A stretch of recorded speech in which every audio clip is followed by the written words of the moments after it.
सभी को मेरा नमस्कार। मैं अर्चना। हाँ तो प्यारे बच्चों, आज हम करेंगे समान प्रतीत होने वाले भिन्नार्थक शब्द। एक होते हैं समरूपी भिन्नार्थक शब्द और एक होते हैं समानार्थक प्रतीत होने वाले भिन्नार्थक शब्द। यानी दिखने में हमें बिल्कुल एक जैसे से लगते हैं, जैसे हम नमस्ते करते हैं, नमस्कार करते हैं, प्रणाम करते हैं, तो हम उन सब का अर्थ एक ही समझ लेते हैं, लेकिन उनमें अंतर होता है कि हमें नमस्ते किसको करनी है, नमस्कार किसको करनी है और प्रणाम किसको करना है। तो इसी तरह से आज हम आपके सामने ये वीडियो लेकर आए हैं जिसमें हमें समान प्रतीत होने वाले शब्द नज़र आएंगे, लेकिन उनमें जो सूक्ष्म सा अर्थ है वो अर्थ आपको बताया जाएगा। पूरी वीडियो को ध्यान से सुनना और आपको पसंद आए तो वीडियो को लाइक और सब्सक्राइब करना मत भूलना। कुछ शब्द अब देखते हैं हम। कुछ शब्द एक दूसरे के पर्याय यानी पर्यायवाची और समान प्रतीत होते हुए भी परस्पर सूक्ष्म अंतर रखते हैं। जैसे आवश्यक और अनिवार्य है। इसमें आवश्यक का अर्थ है, आवश्यक होता है जरूरी, परंतु अनिवार्य का जो अर्थ है वो होता है अटल। आवश्यक में एक ऐसी ज़रूरत है जिसके बिना काम चल सकता है, लेकिन अनिवार्य ऐसी है कि जिसके बिना काम नहीं चल सकता, उसका अर्थ अटल होता है। अब ऐसे ही अमूल्य, जिसका कोई मूल्य न हो। बहुमूल्य, अत्यधिक कीमत वाली यानी साधारण से अधिक मूल्य वाली वस्तु। यानी देखो, एक अमूल्य जिसका कोई भी मोल नहीं है, बहुमूल्य जिसका कोई मूल्य तो है लेकिन वो बहुत कीमती है। अद्वितीय, जिसके समान कोई दूसरा न हो। अनुपम, हम अद्वितीय अनुपम को एक मान लेते हैं, लेकिन ये अलग अलग होते हैं। अद्वितीय जिसमें जिसके समान कोई दूसरा न हो। अनुपम, जिसकी किसी से समानता न की जा सके, जिसकी किसी से समानता न की जा सके। ऐसे ही अनुसंधान, अनुसंधान आविष्कार और खोज। अनुसंधान होता है जो तथ्य, अज्ञात तथ्यों को प्रकट करना, यानी जिन तथ्यों के बारे में हमें पता नहीं उनको प्रकट करना। आविष्कार, नई चीज़ का निर्माण करना। और खोज होती है किसी छिपी हुई वस्तु को ढूंढना। ऐसे ही अज्ञ, जिसे कुछ भी ज्ञान न हो, यानी जिसको किसी भी बात का पता ही ना हो। अनभिज्ञ, जिसे किसी विशेष घटना या कार्य की जानकारी न हो। अज्ञ तो हो गया जिसे किसी भी बात का पता न हो। अनभिज्ञ हो गया किसी एक बात के या किसी मुख्य बात के बारे में उसको पता न हो। अनबन, मनमुटाव होना। खटपट, छोटा मोटा झगड़ा होना। अनुरोध, किसी से आग्रहपूर्ण विनती करना। प्रार्थना, प्रार्थना होती है कि उसमें विनय पूर्वक निवेदन करना। यानी आग्रह, अनुरोध जो होता है उसमें तो किसी से अपनी बात को मनवाने के लिए आग्रह किया जाता है, और प्रार्थना जो होती है उसमें भगवान से या अपने से बड़ों से वो प्रार्थना की जाती है। अपराध, कानून या नियम के विरुद्ध जिसका विधिवत दंड होता है। पाप, जिसका कोई विधिवत दंड नहीं होता। अनैतिक काम, जो सामान्यतः अनुचित या निंदा के योग्य माना जाता है, लेकिन कानून उसका हमें कोई दंड नहीं देता। अपराध और पाप में ये अंतर होता है। अभिवादन, किसी को प्रणाम करना, नमस्कार करना। अभिनंदन, किसी का प्रशंसा पूर्वक और विधिवत सम्मान करना। स्वागत, किसी के आगमन पर लोक मर्यादा के अनुसार सम्मान प्रदान करना, जिसमें आतिथ्य भाव रहता है। यानी कोई हमारे जैसे अपने घर आता है तो हम उसका लोक मर्यादा के अनुसार उसको हम जो सम्मान करते हैं, उसको आतिथ्य भाव हम जो देते हैं वो स्वागत होता है। और अभिनंदन होता है किसी की प्रशंसा पूर्वक विधिवत सम्मान करना। और अभिवादन, किसी को नमस्कार करना या प्रणाम करना, अभिवादन कहलाता है। अनुनय, कृपया की याचना, जिसमें कुछ गिड़गिड़ाने का भाव निहित हो। विनय, बिल्कुल विनम्र प्रार्थना की जाती है। यहाँ तो अनुनय में तो मतलब कृपया के लिए बहुत बड़ी प्रार्थना की जाती है, गिड़गिड़ाने का भाव होता है, लेकिन विनय में विनम्र भाव से प्रार्थना की जाती है। अंतःकरण, मन या हृदय होता है। आत्मा, चेतना या जीवन शक्ति होती है। यानी मन से और चेतना जीवन या कहलाता है। अभिमान जिसकी संपत्ति या श्रेष्ठता के कारण स्वयं को बड़ा समझना, अपनी संपत्ति या श्रेष्ठता के कारण अपने आप में घमंड करना, जैसे अहंकार झूठा घमंड। अभिमान तो होता है अपनी संपत्ति या श्रेष्ठता के कारण, और अहंकार होता है बिल्कुल झूठा ही घमंड करना। अवस्था वह उम्र, इस शब्द का प्रयोग यानी दशा के अर्थ में होता है। आयु जो होती है वो पूरा जीवन काल आयु कहलाता है। अवस्था होती है यानी बाल्यावस्था हो गई, यौवन अवस्था हो गई, इस तरह से।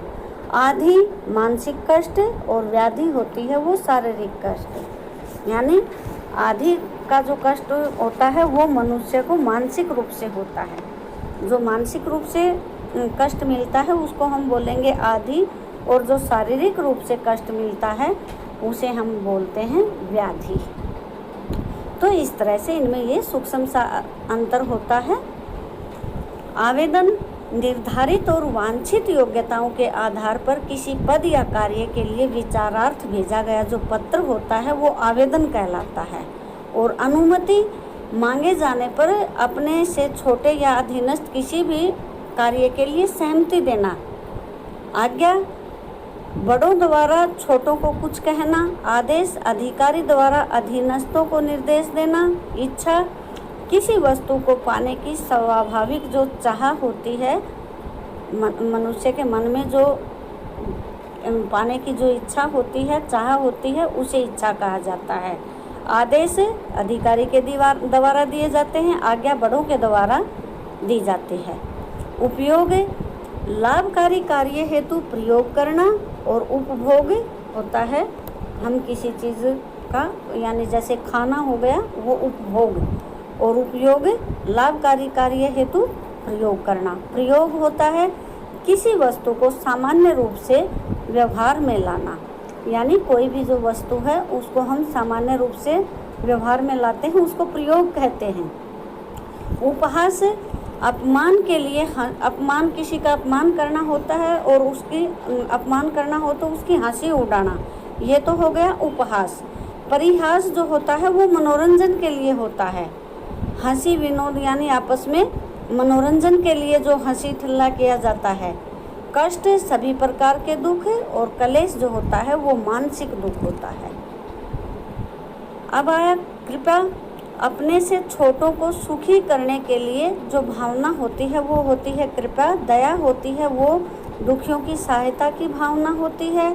कार्य होता है सामान्य आवश्यक कार्य, और कर्तव्य होता है करने योग्य कार्यों को करने की जो जिम्मेदारी होती है वो कर्तव्य कहलाता है। यानी कृपा है वो तो अपने से छोटों के प्रति सुखी करने का जो भाव होता है वो कृपा कहलाती है, और दया दुखियों के प्रति जो भावना होती है वो दया कहलाती है। अब है जैसे कृपा सभी प्रकार के दुख, और कलेश जो होता है वो मानसिक दुख होता है। अपने से कृपया दोबारा से आ गया है ये। कृपया अपने से छोटों को सुखी करने की जो भावना होती है वो कृपा कहलाती है, और दुखियों की सहायता करने की जो भावना होती है वो भाव दया कहलाता है। तो मानसिक दुख, कलेश और कष्ट सभी प्रकार के दुख। खेद गलती करने पर दुख प्रकट करना तो खेद होता है। शोक किसी की मृत्यु पर जो दुख प्रकट किया जाता है वो शोक कहलाता है। गलानी किए गए कुकर्म पर पछतावा होना। लज्जा अनुचित कार्य पर संकोच होना, यानी कोई काम गलत कर दिया और उस पर पछतावा हो वो गलानी कहलाती है, और अनुचित जो कार्य होता है उसमें करने का जो संकोच होता है वो लज्जा कहलाती है।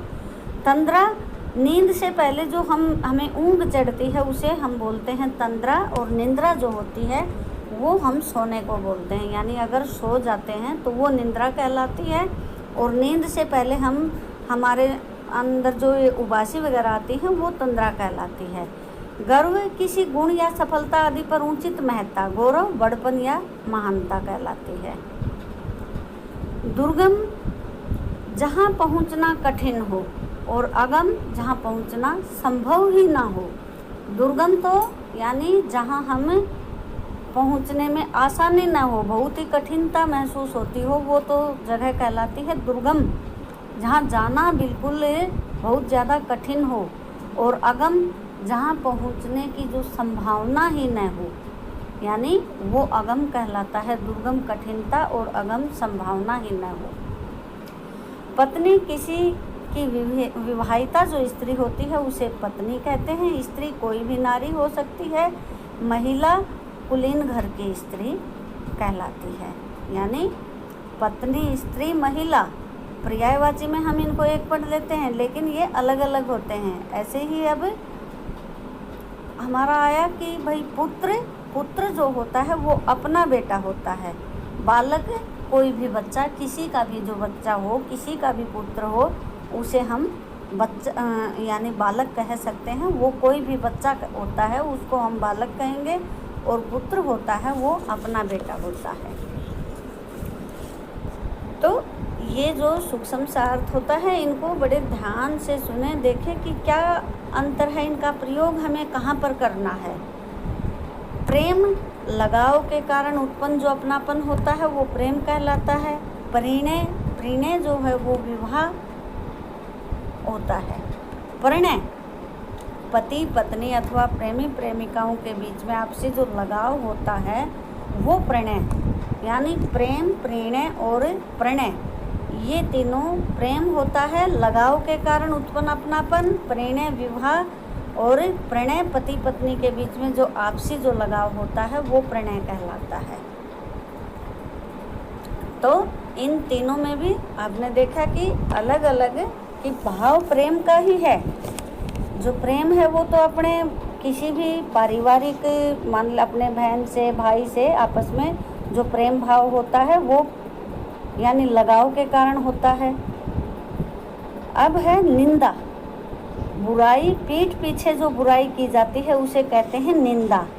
आलोचना, गुण दोष, यानी सामने ही, यानी गुण दोष की जो समीक्षा की जाती है, यानी गुण और जो आदमी के अंदर जो गुण भी होते हैं और दोष भी होते हैं, उन दोनों को रखकर जो बात की जाती है वो आलोचना कहलाती है। अब है पुरस्कार, किसी भी अच्छे कार्य हेतु जो इनाम दिया जाता है वो पुरस्कार कहलाता है। और पारितोषिक, किसी प्रतियोगिता अथवा परीक्षा में प्रदर्शित श्रेष्ठता पर दिया जाने वाला जो इनाम होता है वो पारितोषिक कहलाता है। वात्सल्य, पुत्र आदि छोटों के प्रति जो यानी माता पिता का जो प्रेम भाव होता है वो वात्सल्य कहलाता है। स्नेह, छोटों के प्रति शुभ चाहने की भावना। वात्सल्य जो होता है वो माता पिता का प्रेम होता है। स्नेह, स्नेह अपने छोटों के प्रति जो जिससे हम आपस में हमारा जो लगाव होता है वो जो भाव कहलाता है वो स्नेह कहलाता है। लोभ, कुछ पाने की इच्छा से अभिभूत, और तृष्णा, अधिक से अधिक पाने की तीव्रता, यानी ज़्यादा से ज़्यादा पाने की इच्छा जो होती है वो तो तृष्णा कहलाती है। और लोभ होता है कुछ पाने की, यानी कुछ भी पाने की जो इच्छा होती है वो लोभ कहलाती है। मुनि, धर्म तथा तत्व का विचारक, मनन करने वाला, जो सबसे ऊपर उठी हुई जो आत्मा होती है, यानी अपने आप से ऊपर उठी हुई जो आत्मा होती है वो मुनि कहलाती है। ऋषि जो होता है वो ब्रह्म ज्ञानी, यानी उसको सारा सब चीज़ों का ज्ञान होता है, वो ऋषि कहलाता है। स्पर्धा, कुछ पाने या करने की जो स्वाभाविक जो इच्छा होती है वो स्पर्धा कहलाती है, कुछ पाने या करने की स्वाभाविकता।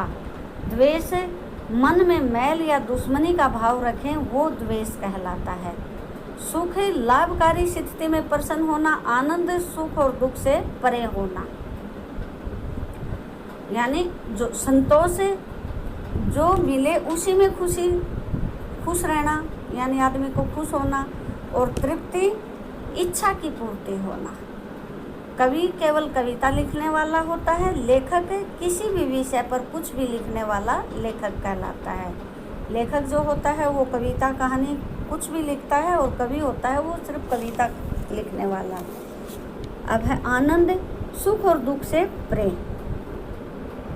संतोष, जो मिले उसी में खुश रहना।